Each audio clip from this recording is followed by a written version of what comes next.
Hello, everyone, and welcome to another Saturday. We get to connect and be here.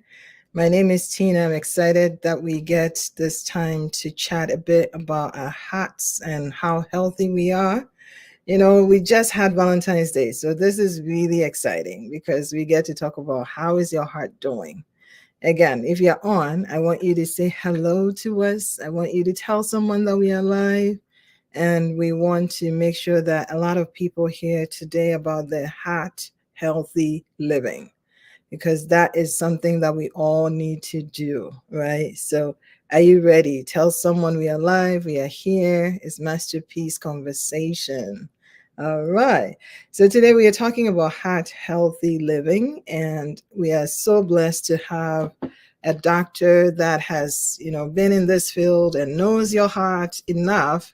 So some of us are not going, we are just going to be the lay people asking the questions. So if you have questions, so all of you're joining, if you have questions about heart health, I want you to post it out there because I don't have the answers, but I have a specialist in the house who has answers to give us. So we are going to welcome Dr. Ogunbaya to join us today, and then we are going to get started. Are you excited? All right. Hello. Hi, how are you?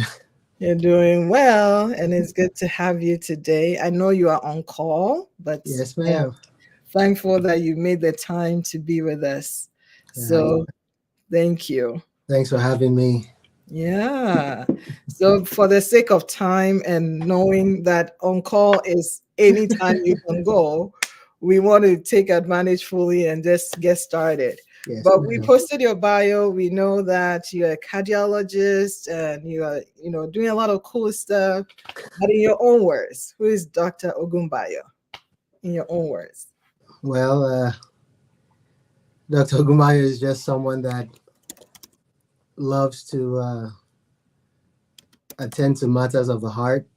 Mm, Um, I have always loved the heart ever since, even before medical school. And God has been so nice and generous to give me that opportunity to explore that part of the heart that I truly love. What I do, other than trying to prevent heart disease, is treating some forms of heart disease. mm. Um, I'm first of all an internal medicine physician, and I'm also a cardiologist. But Wow. my passion is in what we call interventional cardiology, which means that when patients have blockages in the arteries of the heart, um, or when they have heart attacks that happen so fast, I'm the person that they would call to help open up that blocked artery. So in essence, I like to call myself a plumber. Oh, wow. Um, yeah, that's what I do. That's my passion, and I'm happy to be here with you. Thanks for having me. Amazing. So that's a heart plumber for you. Well, I was talking about you. I think that this is a good segue because we just celebrated Valentine's Day. We were all thinking more in terms of, all the love and all the amazing things we can do, but we didn't really take the time to think about our hearts. And so let's start from there. Why Yeah. is the heart important to us as humans, as we are, in our daily activities? How Mm. important is that to us, and why should we be thinking about it? Well, I like to tell my patients that they need to take care of their hearts because when their heart stops, everything else stops. Mm, Um, the reason why the heart is important is because um, nothing happens if the heart is not working well. okay. Every single part of the body needs nutrition, needs oxygen, needs nutrients and things to function well. And the blood is what takes all these nutrients and oxygen to different parts of the body. And if the blood cannot get to where it's needed, then there's going to be a problem. And the heart is the only organ in the body that can help to direct or pump this blood into every single area that it's needed. So you Mm. can imagine if your heart takes a break. I Oh, mean, the heart is the one structure that has actually started working before we were born, and definitely the last structure to once it goes kaput, the whole body goes kaput.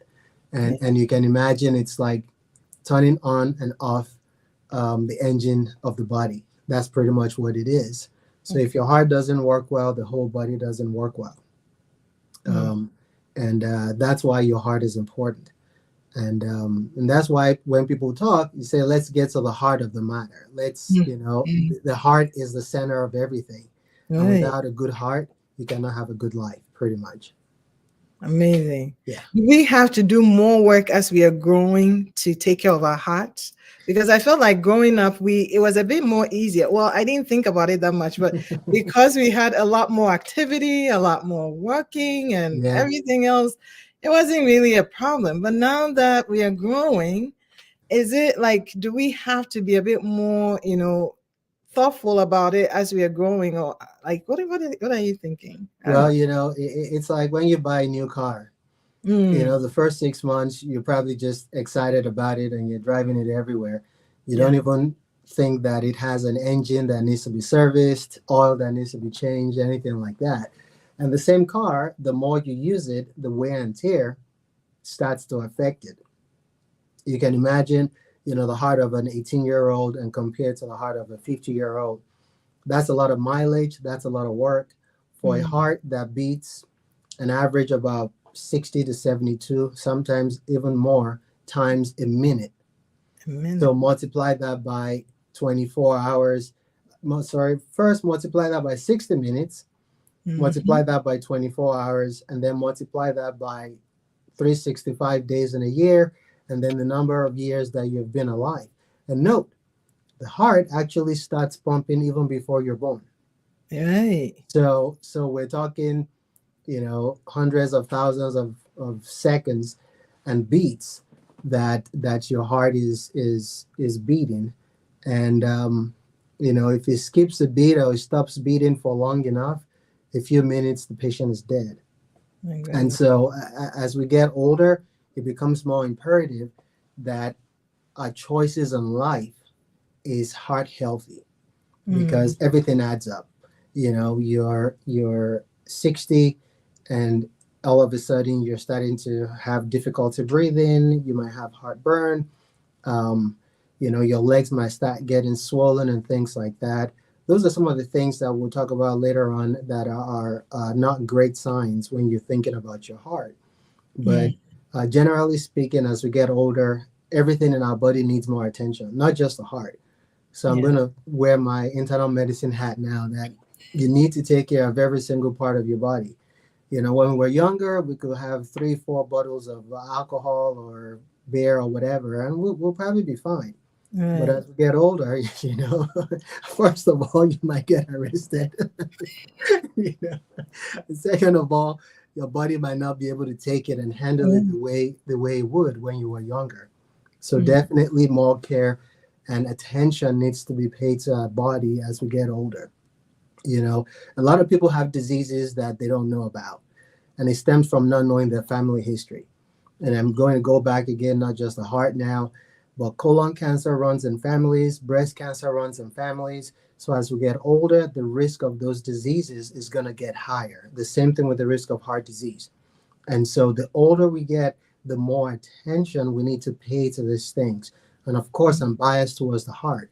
So, you definitely have to check your heart out, and the risk factors for heart disease you need to know, so that you know what to ask your doctor to check whenever you're making specific attempts to be sure your heart is okay. okay. So now that you got my attention with that one, so you have to check your heart. One, how do we check our hearts, and how do we also know about the risk that we have um, for heart disease? How do I know? So it starts with family history. And, um, I know in Nigeria growing up, when people want to get married, they do a lot of investigative journalism, a lot of FBI trying to figure out about the family history, Right. family history of mental disease, which unfortunately was a stigma then. Family history of heart disease. Do they have family members that just slumped and died and things like that? And I used to think it was just too much until I Right. started my journey as a medical student to realize that your family history is probably the single most important thing that you need to know Oh. going forward as you become an adult so that you can assess your risk for certain diseases and do things to prevent them. Mm. I lost a cousin to breast cancer before she turned 40, Oh, and, wow. and that still stings up until today. And that is part of the family history we're talking about here, that you need to know your family history and the risks that you have just based on being born to a certain family. I have Right. taken care of patients in their 20s, in their 30s that have had heart attacks. You would think, oh my God, that's very young. But then when you ask them, oh yeah, my dad had a heart attack in his 30s. My mom had to have a stent placed or bypass surgery in her 40s, and things like that that we take for granted that we don't like even check about Hmm. are very important. Um, and so going forward, looking at your risks, the other things I like to describe, and I talk about family history because it's huge. Yeah. Every other thing I like to divide into the things you can change and the things you cannot change. For Okay. example, I can't change the fact that I get older every year. So that is a factor that I can't change. I can't change the fact that I'm male. Mm. Well, politically correct, that might be a little different, but Yeah. your chromosomes still remain the same. Right. And so your risks for heart disease will go with what your birth gender is. Um, and so, of course, I can't also change my biological parents. And I inherit genes from them, inherit certain diseases or disease patterns from them. And so, those things are things that I can't change. Right. Now, what are the things that I can change that as an adult now I need to start looking at? Like, you know what? I need to reduce my risk for heart disease. Hmm. One of them is our lifestyle. Okay. Do we exercise? Do Mm. we eat right? You know, if we've gained weight over the years, are we doing things to reduce or go down on that weight? Which would also include exercising and eating right. All right. Do we know what our cholesterol is? Those risk factors. Do we know if we have diabetes? So, those are some of the things that we can do something about. A huge one, blood pressure. And it's very common in blacks and African Americans that we don't know what our risk of having a high blood pressure is, but Oh, we also know that it's pretty rampant in our community. And yeah. so many people, you ask them, when was the last time you checked your blood pressure? Like, what is that? How do you do that? And then Mm. they're 40s. And most people, unfortunately, have complications of high blood pressure before they realize that they actually have high blood pressure, which is kind of sad. So Mm. those are some things that you can check on. And a big one that is that gets a lot of people around here is stress. You Yes. know, I know that we have to put food on the table and so on and so forth, but stress uncontrolled can lead to very, very bad diseases, can reduce our immunity, make us have diseases that we otherwise wouldn't have had. And other things like snoring, that is one of the things that tells you if you have sleep apnea or not. All the subtle Really? things. Yeah, absolutely. Snoring? Snoring is a big issue in our community, and a lot of people just ignore it. I never knew. Absolutely. So if your partner snores, or if your partner has told you you snore, your boyfriend, girlfriend, husband, wife, partner, spouse, whatever the case may be, that might be a telltale sign that you have a disease called obstructive sleep apnea. That can be treated, but if untreated, can also affect your heart directly and indirectly. Really? Absolutely. So those are just some of the few things that we need to pay attention to. As you can see, there are a few things we cannot do anything about, but there are more things that we can do something about. That if Mm. we did, we can reduce our risk for heart disease. And I didn't go a lot into other lifestyle issues like smoking, tobacco, and chewing tobacco and vaping, a big one, Yeah, especially for our youth. the younger people. Vaping is actually almost worse than smoking cigarettes itself, but people Mm. don't know that, and they think it's the fad. It's actually pretty cool when you see the smoke from the vape. It's like a furnace, you know. It's like that. But you know, unfortunately, it is very very dangerous for health and increases your risk of heart disease pretty significantly. So these are just some of the things that we can change. As you can see, the things we can change, the list is way longer than the things we cannot change. So Yeah. definitely, people can live a heart healthy life, um, even though they have a family history of heart disease. They can do well with it. They just need to be very much aware of what is going on. Wow. I think that's a lot of eye-opening things. And I want to acknowledge a few people who have joined: Grace, Margaret, Irene, Gloria, hello. If you're on, you can say hello and we'll make sure we acknowledge you as well. But this is interesting. Like some of the things about knowing your family history. You talked about a cousin. So is a cousin, like normally I've thought of family history more like my direct line of myself, my parents, my grandparents. I hadn't really thought about cousins and, offshoots of that family history. So is that something that we should be mindful about? So cousins most times don't count. It just depends on the type of disease we're talking about.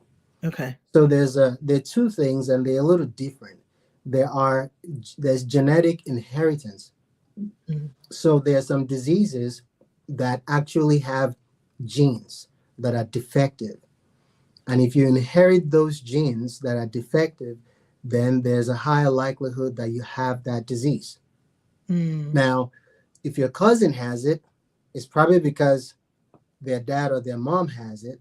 Right. And if that's who you're related to as an uncle, it may also mean that your dad or your mom shares that gene that they both got from their parents.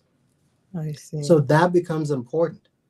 Now, there's some other diseases that have a familial inheritance, which just means, it runs in families. In those cases, there might not necessarily be a genetic inheritance. For example, you know, there's some genes that would increase your risk of heart failure, Okay. which means your heart is not working well. Now, if you inherit that gene, you have a higher risk of having that disease.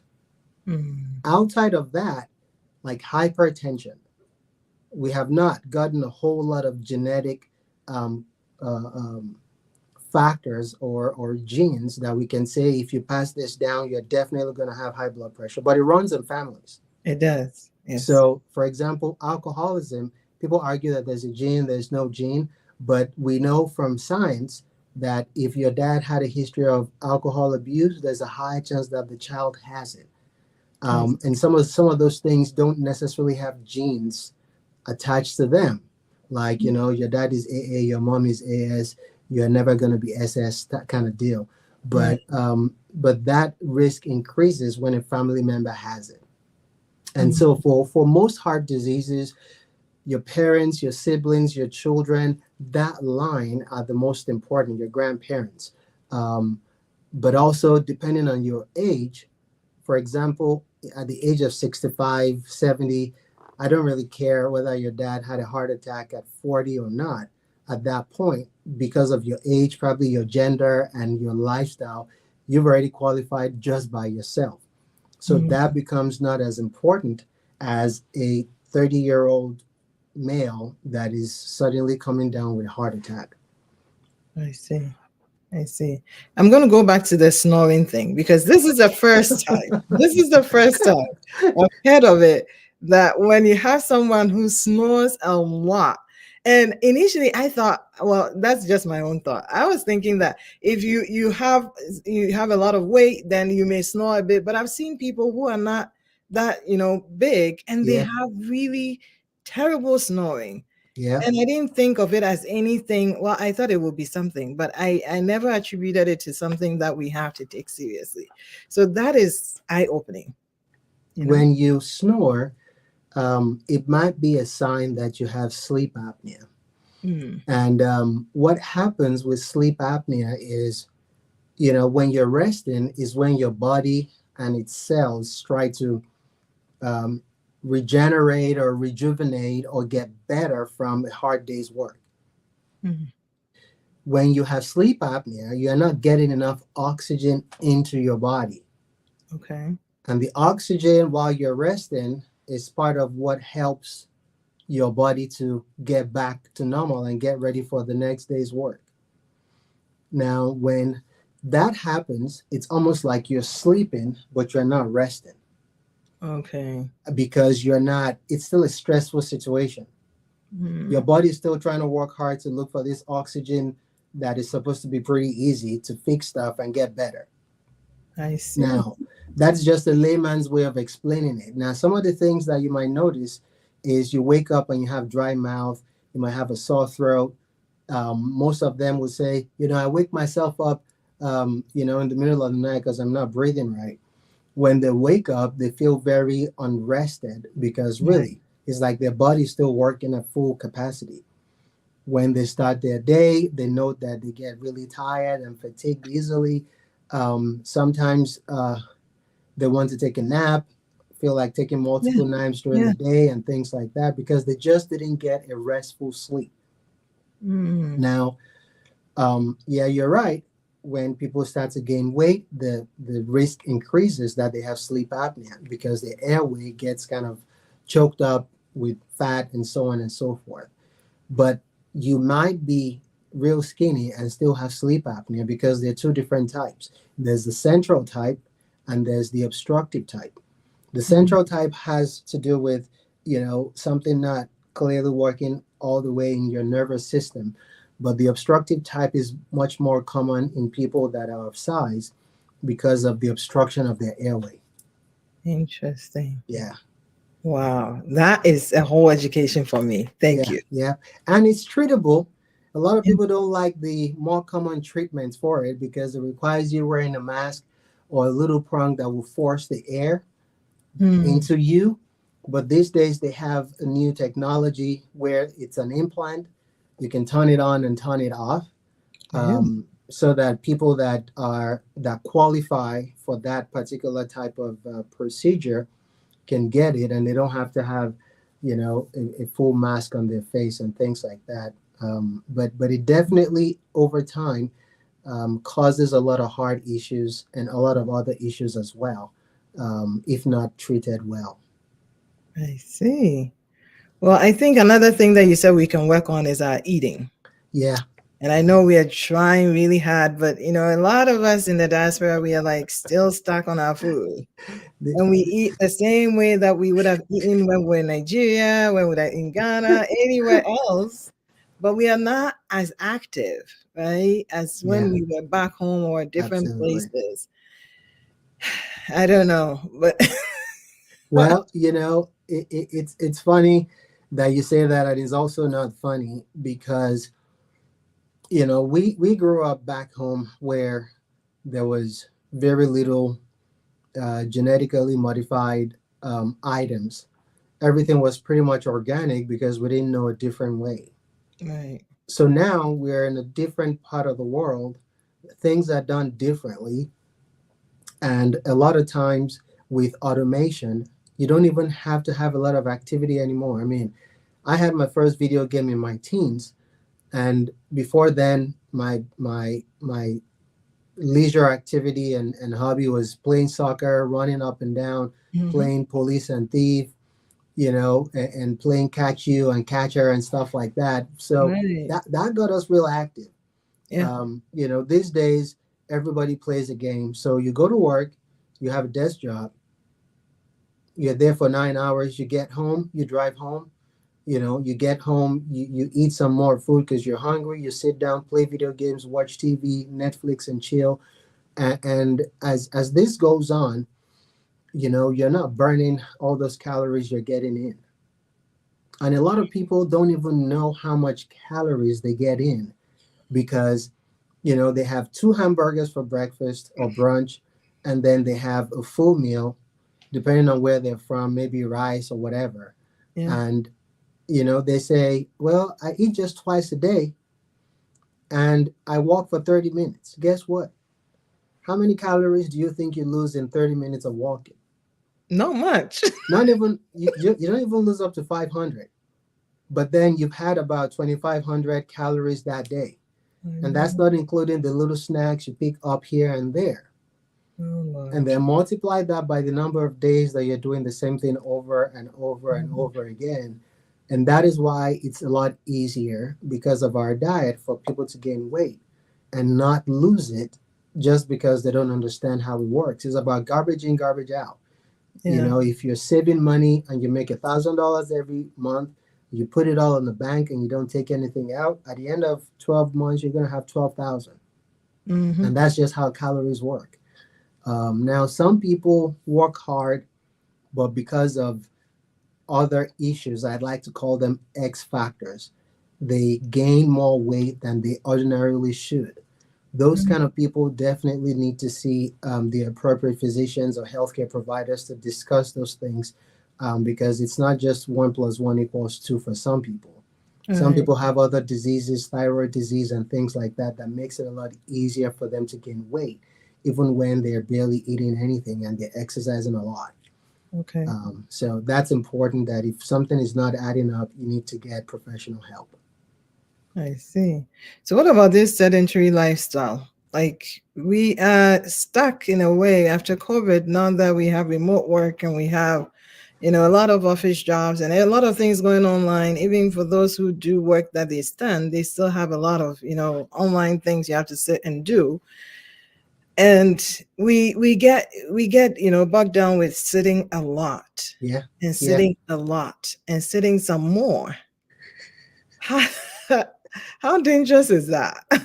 Well, um, I don't know how religious our people are, but you know, an idle mind is the devil's workshop, the way they say it. And so is an idle body.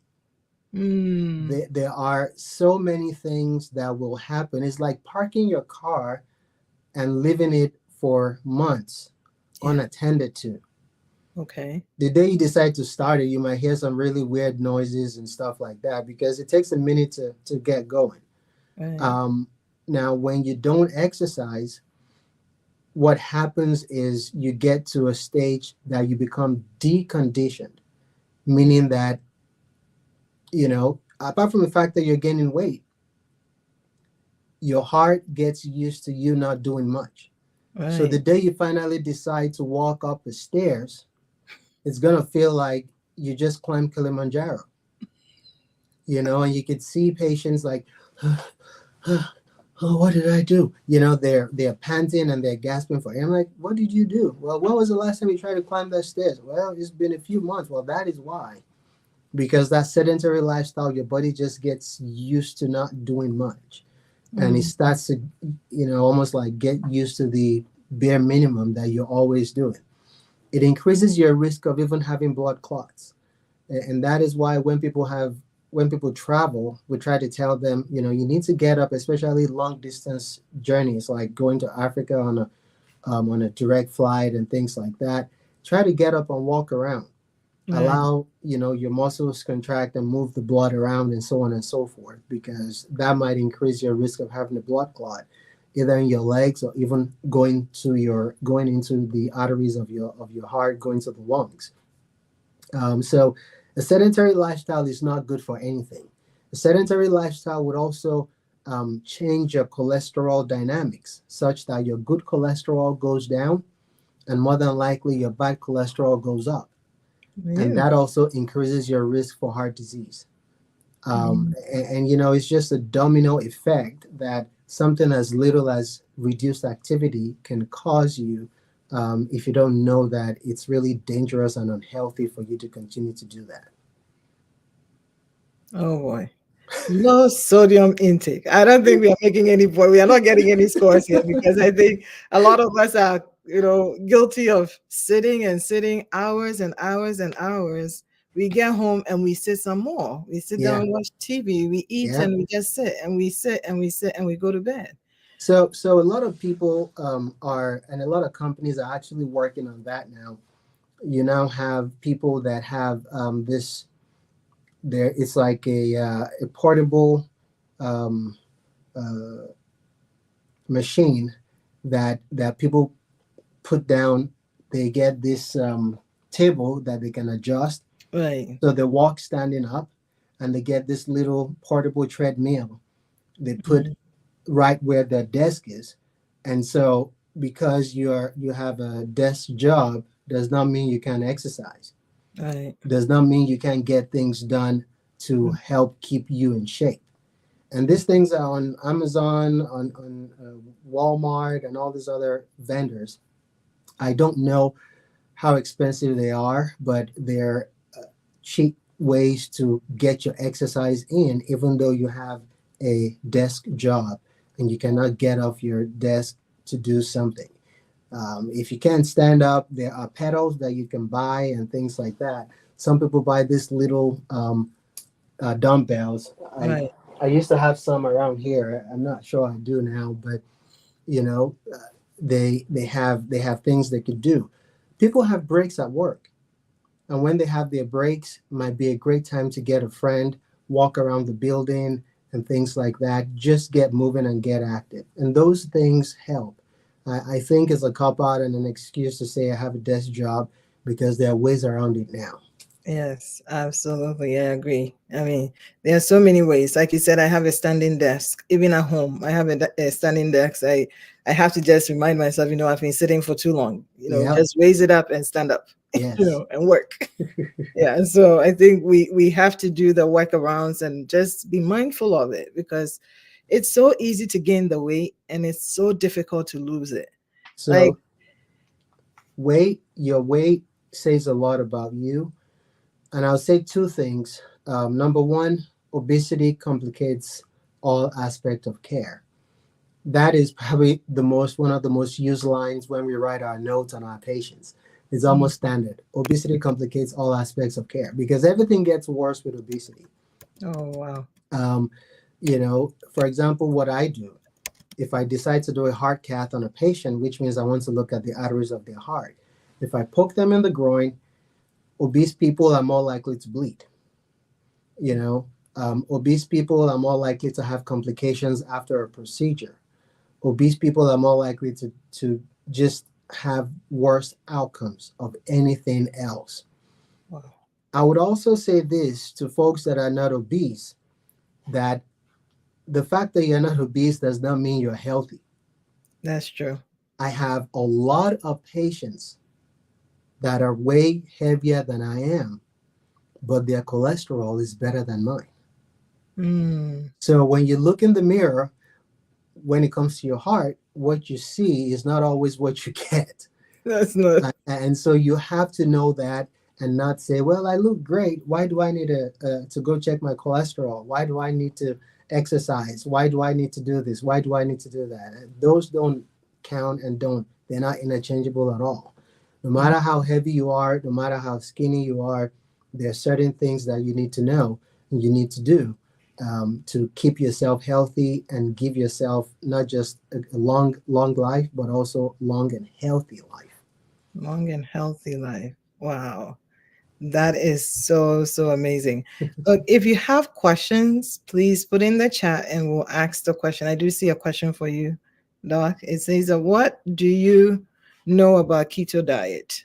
So we're talking about food and how beneficial is it to regeneration of cells?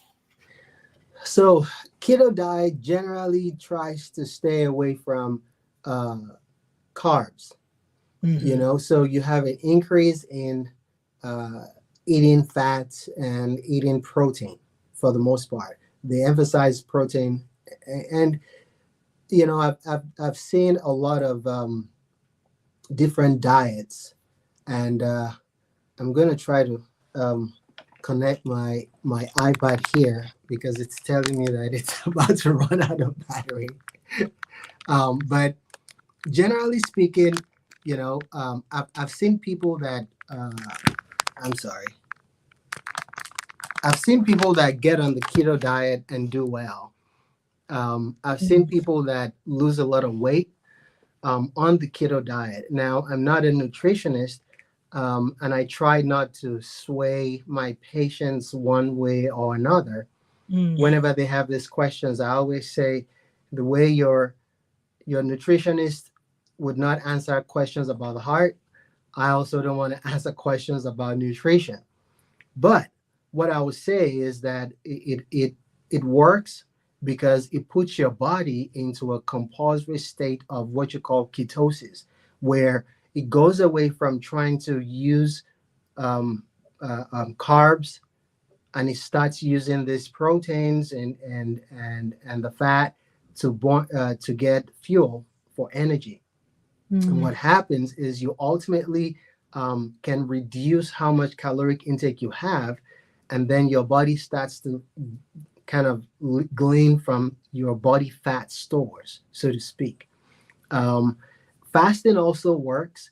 Um, I don't know how beneficial the uh, uh, keto diet is specifically for regeneration of cells, but I'll tell you that your cells need a lot of protein. And okay. so, of course, when you're having or eating a high protein diet, that is great for cell regeneration just by de facto setting of our bodies need a lot of protein to regenerate cells. And so, in that sense, I would say it probably helps. I always emphasize a balanced diet, whether you're going on a keto diet or fasting or whatever it is. Your body needs every single type of nutrient out there. So while you might want to cut some out to lose weight, remember that they might also be needed, even though it might be in much smaller quantities for you to have a healthy life. I see. Thank you so much, Gloria, for asking the question. I think we all learned something anyway. So I think I have another question for you, and I was going to ask you another question, but that's fine. Can gluten free help with your A1C? So indirectly, yes. And the reason why is there are certain things that by being gluten sensitive, you cannot eat.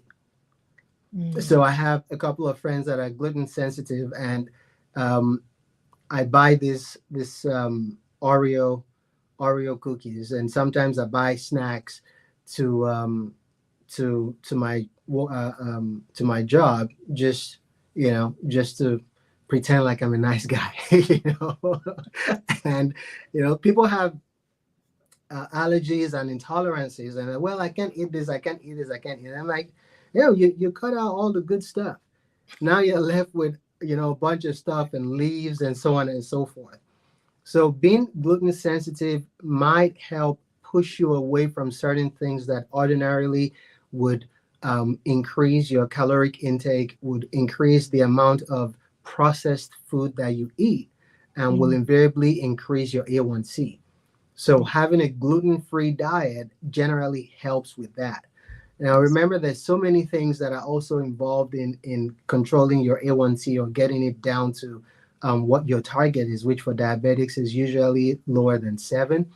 And for those people, I like them to talk to their primary doctors or their endocrinologist, depending on how bad their diabetes is, to be able to help guide them in a way to help them in a more wholesome way. right. Okay. That is helpful. Yeah. So I think Gloria had a follow-up question. So should a person with high cholesterol be encouraged on keto diet since it increases fat diet? So that's a really good question. And, there are different types of fat. Mm, Um, there's the saturated and the unsaturated fat. And a lot of times, people don't know the difference. mm, There's fat and there's fat and then there's fat. right. And so you have to be careful the type of the percentage of different types of fat that you eat. For example, trans fats are horrible. Mm. And some of our fast food places, when you read the label, it has a lot of that. Saturated fats are not great. And so, depending on what you're eating, if you have a ton of all that, then you're probably not helping yourself, because Right. those generally can increase the level of bad cholesterol that you have. So, if Okay. you want to increase the amount of fat in your diet, go for mono or poly unsaturated fats. Mono. That's the good fat. And, things like olive oil and so on and so forth, avocado oil are great, because even though they're considered Mm. fats and oils, they generally have a healthier type of fat, like your fats from nuts as well are great. Mm. Everything in moderation. So Mm. so you want to be careful. I always tell people the best and the most important part of your label, or what you have on whatever you buy, is not the front picture that lets you know how beautiful it can look when you cook it. It's in the back, Is in the back. where they tell you the amount of every single thing that they have there. I tell Mm. you, if you look at the back of some of the things we eat, you will run away from them and you never pick them up again. Mm. But you look at the front and it tastes good, and that's all she wrote. And that could get us into trouble. I love it. I want to touch on three things that you've mentioned all through. And one is the low sodium, or let's talk about sodium and the impact that it has on our heart health. And then the other one is diabetes, Mhm. which you've talked about. I didn't really think that diabetes connects to heart health, but I think I'd like to learn a bit about that. And then, of course, we're talking about sodium, so high blood pressure. Mhm. You had said how we have to check our blood pressure, even just at home, if you have that history or you feel like, at what point do I check my blood pressure? So I know I've given you like three questions, so we can start with the whichever one you're comfortable with. Let's do salt and blood pressure, because it's like Correct. it's like Peter and Jane. Um,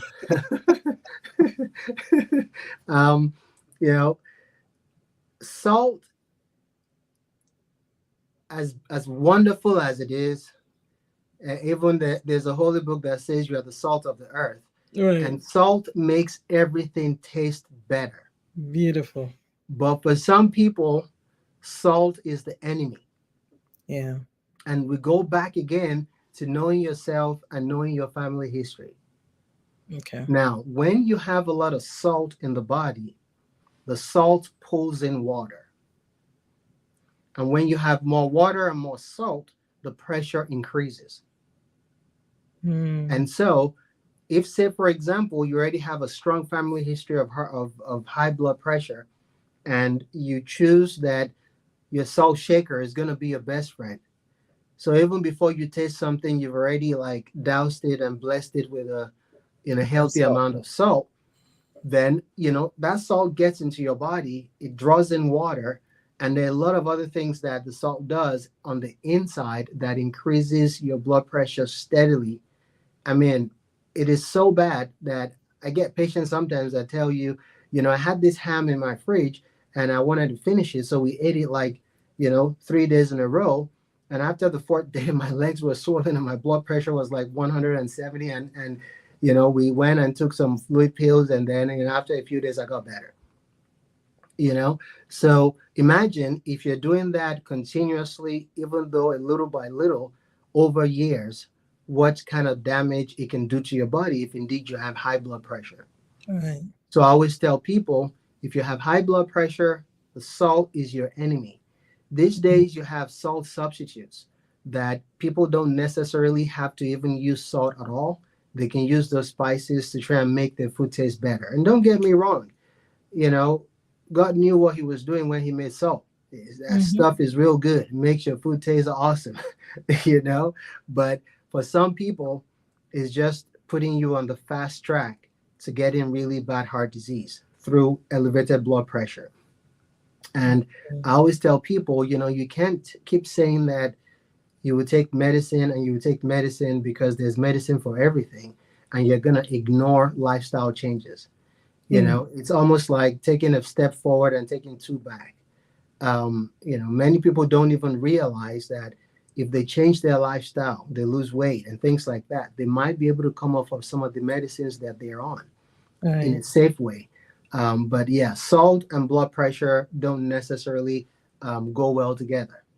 The Right. higher your salt intake, the more likely it is that you develop that. And for some people that have bad hearts as well, and their heart can squeeze up all the blood there. Now you can imagine if you're taking a lot of salt in and your blood volume increases because salt draws in water. Your heart Mm. can no longer do all that pumping, and you start developing leg swelling and so on and so forth. Um, and when should you start checking your blood pressure? Yeah. When you know what the blood pressure means. So, I mean, I've had patients that are 18 and have blood pressures high enough for almost two people Really? because there's just bad, bad, bad family history. And some of them may have other diseases that make them start having high blood pressure at a young age, which we might need to look into.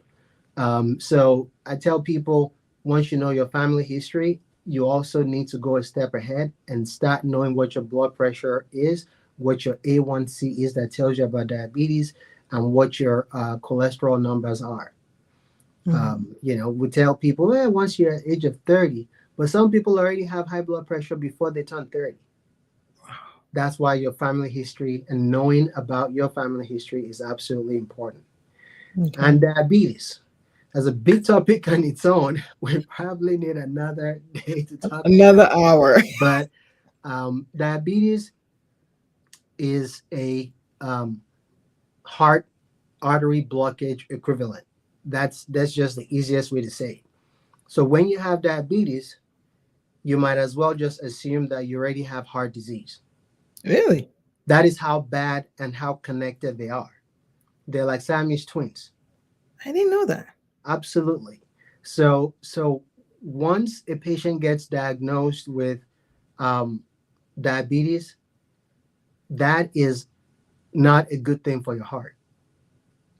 Now, I Mm. know a lot of diabetics that I've taken care of and I continue to take care of who don't seem to have blockages, but they have other things that have to do with their cardiovascular system.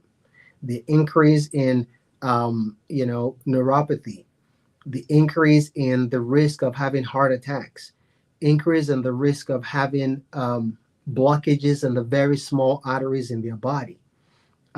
Diabetes just Mm. makes everything worse. I know diabetics that have lost their legs, their limbs because of complications of diabetes. Um, and so diabetes is not something you play with um, if you want to have a heart that is healthy.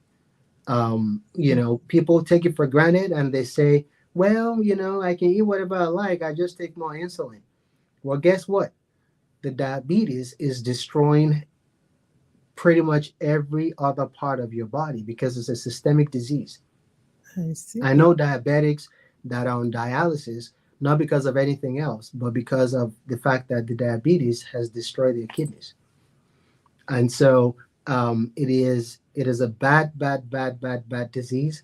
It's a disease that can be well treated, and in some patients, you can actually prevent the onset of diabetes, no matter how strong your family history is, if you make the right choices or make the right changes at an earlier time. Mm. The So, key. Yeah. yeah, I can't tell, I can't speak enough about how connected those two things are. It's almost like buy one get one free. No way. Yeah, yeah, yeah, No yeah, way. I yeah, never knew that. I yeah, never knew that diabetes was so connected to heart absolutely. issues. Hmm. Yeah. I see. Wow. So, and the other things too, high blood pressure, as much as we've talked about it, it's called the silent killer. Yeah. Because a lot of people, like I said before, don't even know they have high blood pressure until they develop a complication of high blood pressure. Right. And at that point, they're already a step behind, which is sad and unfortunate. But That's why we need to have surveillance. See your primary doctor. It's Right. not until when you have start having heartburn, or when you start having chest pain or chest heaviness, or you can't breathe. Sometimes you might have subtle symptoms that might be elicited by going to see your doctor. Like they Let's say, talk about that. prevention is better than cure. Let's So talk about that. I think those subtle, things that I mean, sometimes we don't think about that we felt it, but it's like mm, it's not really anything. yeah, What are some of those that I think we should know? Like, I think that is really going to be helpful for us because a lot of us just wait till it's a bit too late, yes, when it comes to some of these heart issues. yeah. So Yeah. so I tell people, because there's so many things that can happen other than your heart.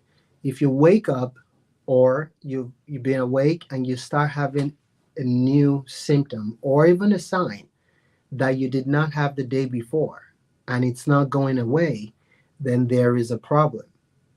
When you Okay. start your car in the morning and after driving 2 miles you start hearing a lot of noise, you definitely know there's a problem. You Right. don't keep driving that car, except if you are a prayer warrior and you're fasting and praying while you're driving. God, let me get to where I'm going. But ultimately, you get that car checked out. Yeah, I wonder why we don't do the same for our body. that's true. Because people have chest pain for weeks, for months. People start getting short of breath. People start having leg swelling. People start having indigestion, even though their diet hasn't changed. People start have tingling and numbness. People start having nausea. People start vomiting. People start losing weight or sometimes gaining weight at an alarming rate, and Mm. they just stay at home thinking if they stay at home and they ignore it long enough, it's going to go No away. way. But it would not. If you have a blockage that is getting worse and is gotten critical, the only way it will go away is by a miracle or by an intervention. Mm. Um, it is absolutely essential that when you have a new symptom that you didn't have before and it's not going away, you have it checked out. And Right. what are these things? A lot of people think about heart attack, for example, as I have to have real bad chest pain, Yeah. Yeah. but sometimes you don't even have chest pain. Oh. Sometimes all you have is burning, heartburn. I've seen a Mm. lot of men that, I just had this indigestion and I've had it before, but this time it just didn't go away. Yeah. Some people would say, I just woke up and I couldn't breathe well. I Mm. couldn't catch my breath for nothing. And I started having cold sweats. I broke out into a cold sweat, and I just don't understand what happened. Sometimes people just get fatigued because they have a blockage in the artery that helps their heart beat, and their heart rate goes really slow. And that's all you Oh. have. Now, there are groups of people that may have symptoms that are not very common, and they Mm. might be having blockages or a heart attack. And one group of those people are women. Mm. How you typically expect you to have chest pain going down your jaw, going down your left arm. I've seen women that have pain going down their right arm. Really? I've seen women that have heartburn, and that's all they have. I've seen women that have pressure in their chest going to their back or going to their belly, and they have blockages in the arteries of their heart. Another group is diabetics. Mm. Diabetics may also present the same way as women present. Sometimes they don't even have chest pain at all. They just Mm. don't feel right. Yeah. And when you don't feel right, the best thing to do is not to go back and sleep. The best thing to do is to go and see a doctor, either the emergency room or emergency department, or you call your primary and say, I just have not felt right today, and get advice from them. Another group is the elderly. The elderly also may not present with typical signs and symptoms of heart disease, including heart attack, but they might have it. The other Mm. things I haven't mentioned is laying flat in bed sometimes becomes an issue for some people. If you have Oh. to use multiple pillows to prop yourself up in bed, that might be a sign that you need to see a heart doctor. If Really? your legs start getting swollen, now I'm not talking about I sit down for 48 hours and now my legs are swollen, but when I sleep, they go away.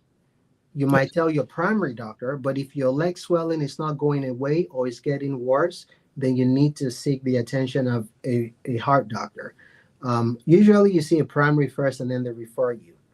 okay. Dizziness, lightheadedness, palpitations, feeling your heart beat irregularly might all be signs that you might have something wrong with your heart.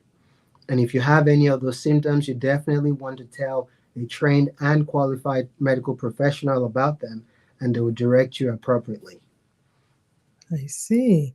So I think we are almost at the top of the hour. I told you, Dr. Gumbai, I told you that we are going to have this conversation without any call coming through for you to go. Amen. So we're almost there.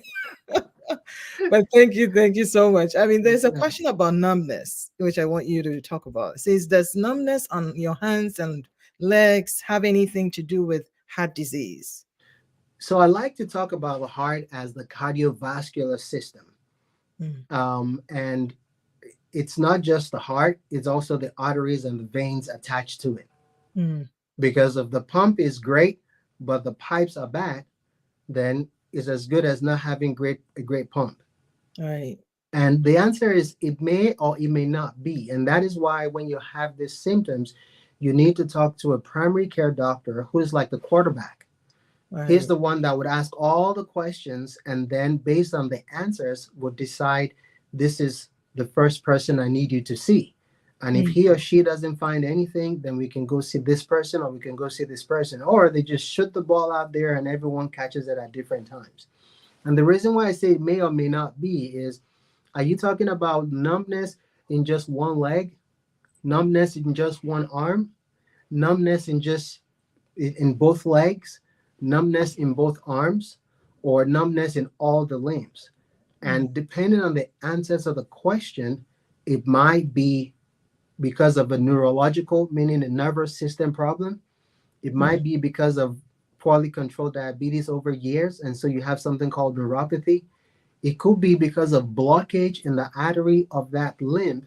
So it could be if you have just numbness in one leg, that there might be an artery that's blocked there. It could be mm. numbness in one arm, there might be an artery that's blocked there. If you're numb just on one on your left, it could be just the only sign that you have or a symptom of the fact that you're having a heart attack.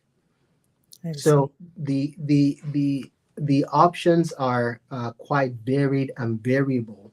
So we need to ask questions and know exactly what the issue is, so we know who is best to tackle it. I see. Wow.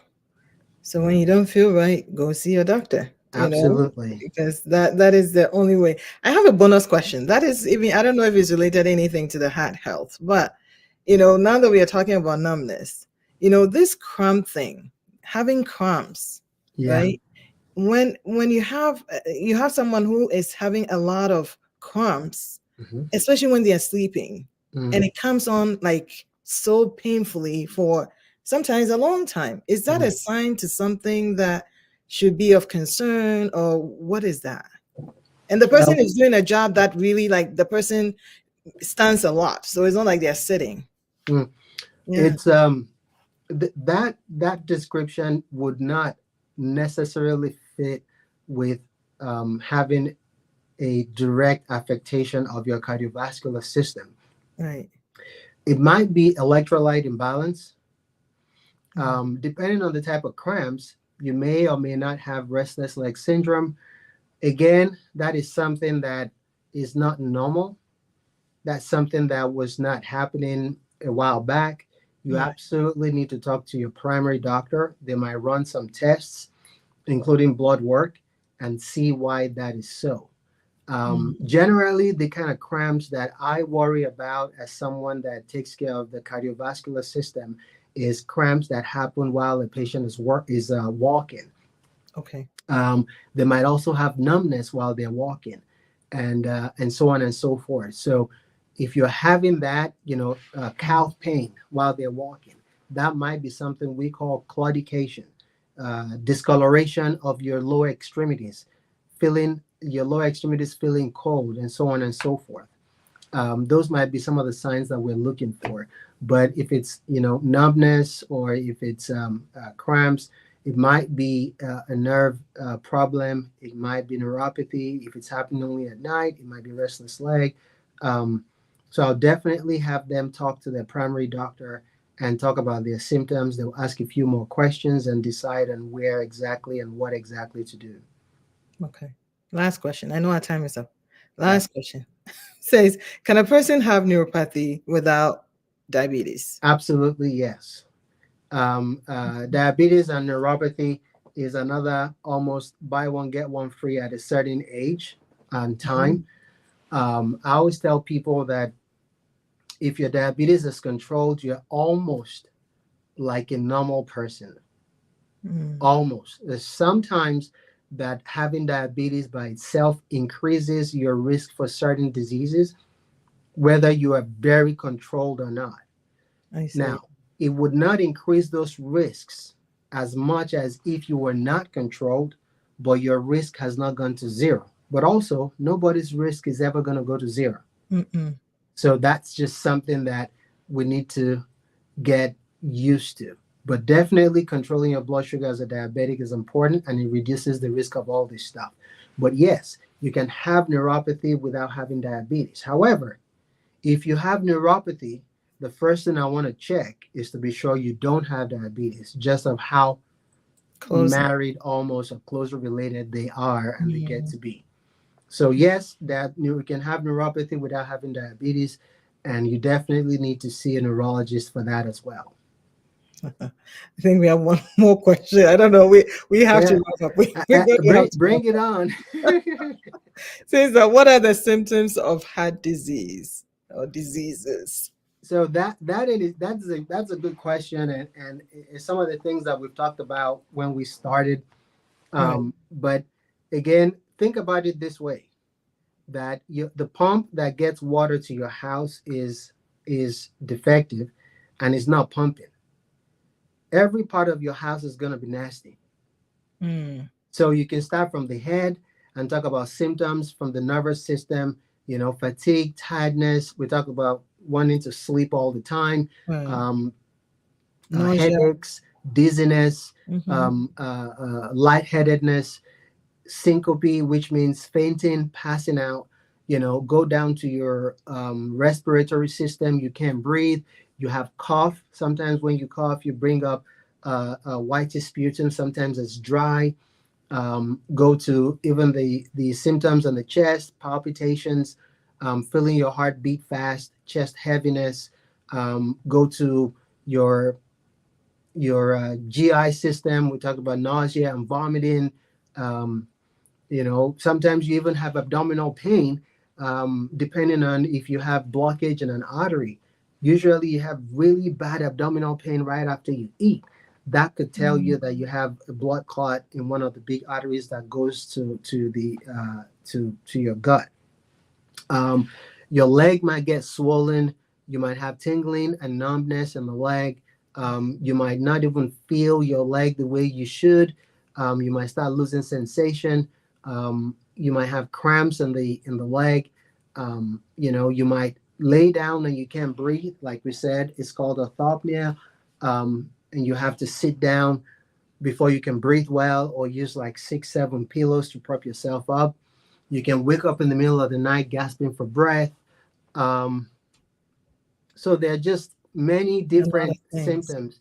I tell you, if you taste wrong, it could be your heart. Like that's just what it is. Your body doesn't function well when your heart is not in a good place. So your symptoms could be varied, could be the typical ones, could be the atypical ones, but if something is not right, something is not right, and you will have a constellation of symptoms that are telling you something is not right, and you just have to listen to your body. You just have to listen to your body. I know we can go on and on and on, but Dr. Gumbayo is on call and we are just grateful that we didn't have to lose him in the midstream as we were talking, but Keep praying that when I get home, I stay home. you stay home. Well, but thank you for taking the time. And this has been very helpful. This has been educational. Cecilia says thank you. And Thanks for actually, having me. you know, preventative checkups also are helpful. So if you haven't done your checkup, this is a new year, just make sure that you're planning it and you're going to, to see your doctor. And that is where it starts with. Start with your primary and make sure that you hear out, like you hear everything out, and also ask questions, right? About things that you are feeling and what you're going through, because I see the doctors are always busy, so they are in a hurry to go. If you don't ask the questions, they feel like they're fine. Bye bye.